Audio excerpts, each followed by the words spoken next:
iki kintu kiri mu bintu byambabaje cyane. Ingingo mu gushigwako ntiyumviriwe cyane kubigenga nka twebwe. Ingingo yashitsweko kubera ibibazo bihagaze mu bijyanye n'abanyapolitiki, bamwe bariko barava muri politiki bakita bigenga, hanyuma bagaca barondera ingene baca muza bigenga kugira ngo baze kwinjira mu buzingo z'igihugu, mu bibanza by'uburongozi bw'igihugu.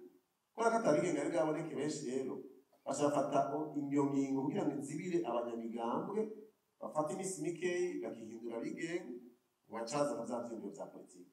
N'abatari mu migambwe bacaba bava mu mporero. Ikintu cambaje sico.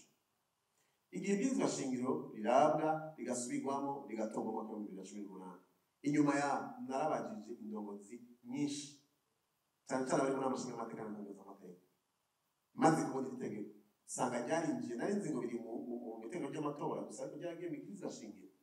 Ico gituma idashobora guhindurwa n'umukuru w'igihugu cyangwa undi wese, kubera ko iteza guca muri referendum. Muga abo nabajije bose nta bose bavuze bati iryo tegeko mwariyo narimo, ariko se nabonye kwemeza biki. Chakibazo magaruka kuri chakibazo ngo iyo turonka kado ijabuyo ya constitution tukagira icyumviro ugasanga kumwe abantu bose umwanya ukwiye gushobora kwisangura, kumbe kandi kubwirwa gutora bigafata guhinduka ubwayagivuze. Muga nta n'umwe yagihaririye ko cyane kubera iki, kuko benshi ntibigeze banashiramo ingufu mu kiraro. Mugabo uyu munsi rero kiratugora.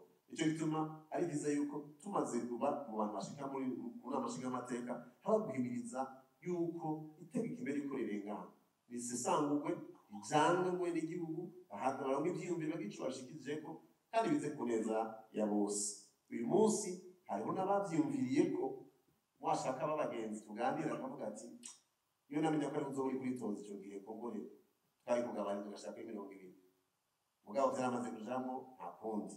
Mugabo hari ibintu byagiza cyane cyane twebwe byagiza abantu bari bariko barihindurira bava mu migambwe bakigira bigenga.